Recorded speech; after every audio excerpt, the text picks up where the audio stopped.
ओम नमः शिवाय। आज मैं आपको श्रावण महात्म्य का तीसरा अध्याय सुनाऊंगी, जिसमें नक्त व्रत के बारे में बताया गया है।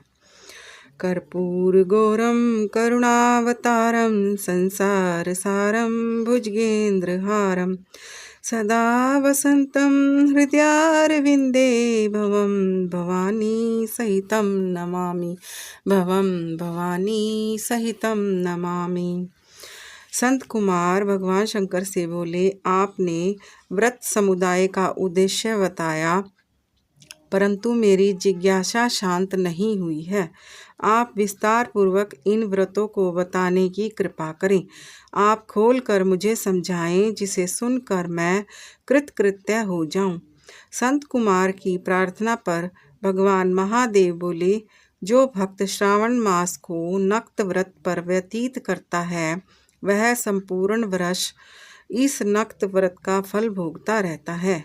दिन की समाप्ति से 3 घड़ी पहले रात्रि भोजन को नक्त व्रत कहा जाता है।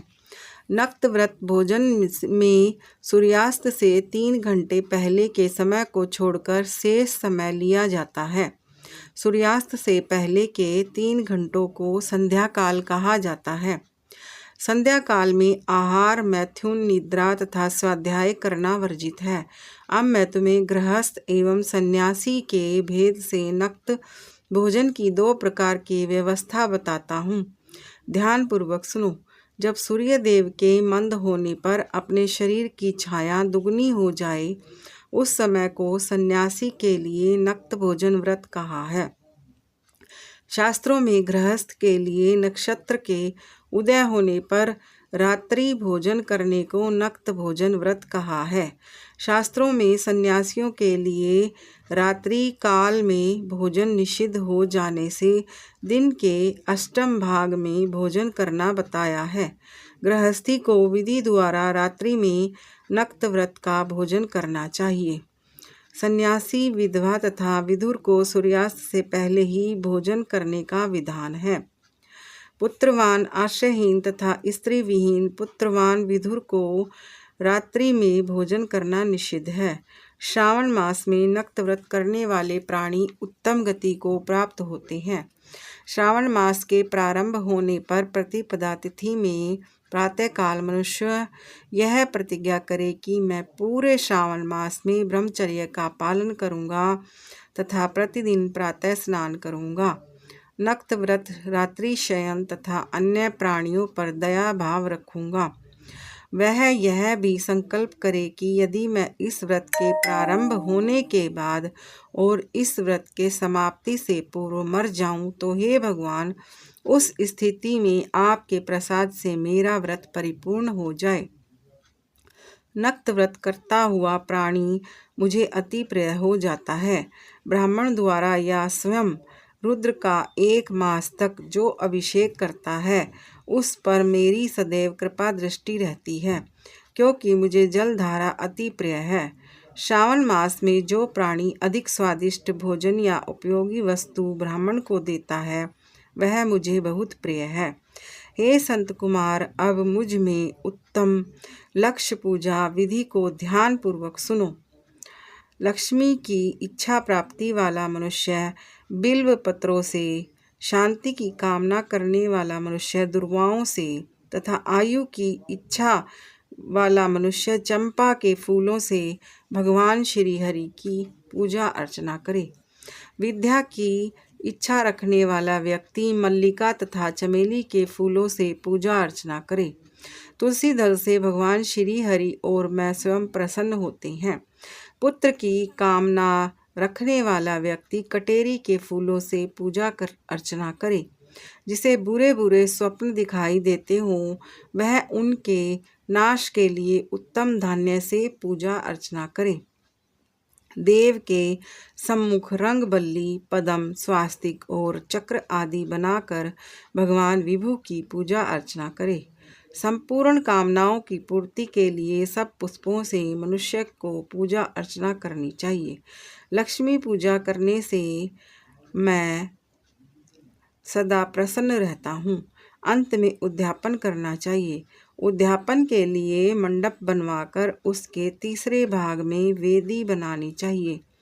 पुण्याह वाचन कर आचार्य का वर्ण करना चाहिए। मंडप में बैठकर रात्रि जागरण कर वेद पाठ कराना चाहिए। वेदी पर उत्तम चतुर्लिंग तो भद्र बनाकर उसके मध्य भाग में चावलों से सुंदर कैलाश का निर्माण करना चाहिए। उस वेदी में यथास्थान तांबे का कलश स्थापित करना चाहिए। उसमें पंच पल्लव तथा सूक्ष्म वस्त्र रखने चाहिए। उसमें भगवान शंकर की स्वर्ण की मूर्ति को पंचामृत से स्नान कराकर स्थापित कर अर्चना करें। नैवेद्य युक्त धूप, दीप, गीत, वाद्य, नृत्य तथा वेद शास्त्र पुराण द्वारा रात में जागरण करना चाहिए तथा प्रातः काल होने पर स्नान करना चाहिए। पवित्र शास्त्रोक्त विधान से वेदी बनानी चाहिए।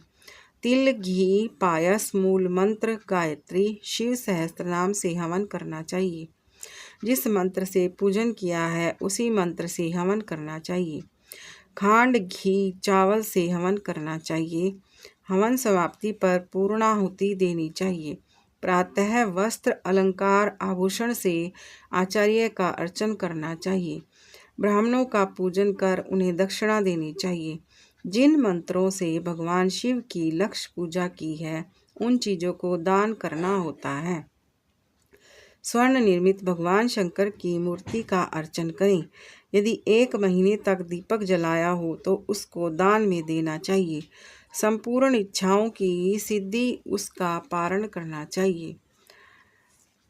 इसके बाद भगवान शंकर के लिए जो स्वर्ण की बत्ती, चांदी का निर्मित दीप बनवाकर उसमें गऊ का घी भरकर दान देना चाहिए। ब्राह्मणों को भोजन कराकर दक्षिणा दे।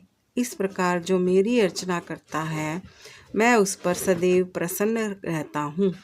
जो मनुष्य श्रावण मास में अपनी प्यारी वस्तु का त्याग करता है और वह मुझे अर्पण की जाती है तो हे मुने उस फल को सुनो।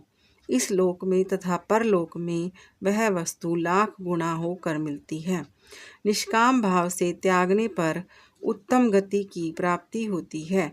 जो भक्त मेरा रुद्री पाठ करता है, रुद्री पाठ को प्रत्येक अक्षर करोड़ों वर्ष तक रुद्रलोक में निवास करता है। पंचामृत के अभिषेक से मोक्ष की प्राप्ति होती है। श्रावण मास में धरती पर सोने वाले मनुष्यों को हाथी दांत से बनी हुई या चंदन निर्मित नवरत्न से जड़ी हुई मृदु गरुड़ चिन्ह वाली रुई से भरी कपड़े की रजाई और तकियों से संपन्न शैया प्राप्त होती है। वह शैया उसे सुंदर स्त्री अन्न रत्नों से विभूषित मिलती है। श्रावण मास में जो आदमी ब्रह्मचर्य का पालन करता है उसका वीर्य अत्यधिक पुष्ट हो जाता है। तेजस्विता, बल, शरीर, दृढ़ता और धर्म कार्य में समस्त उपकारी चीज़ें उसे मिल जाती हैं। जो आदमी इस मास में मौन व्रत करता है वह श्रेष्ठ वक्ता हो जाता है। मौन व्रत दिन या रात या भोजन के समय तक रखा जा सकता है। मौन व्रत में यदि मनुष्य घंटा तथा पुस्तकें दान करता है तो उसको सब शास्त्रों की जानकारी स्वयं प्राप्त हो जाती है। वह मौन व्रत के प्रभाव से बृहस्पति के समान बुद्धि वाला बन जाता है। मौन व्रत करने वाले मनुष्य की किसी से कलह नहीं होती। ये था श्रावण मास का 3रा अध्याय। ओम नमः शिवाय।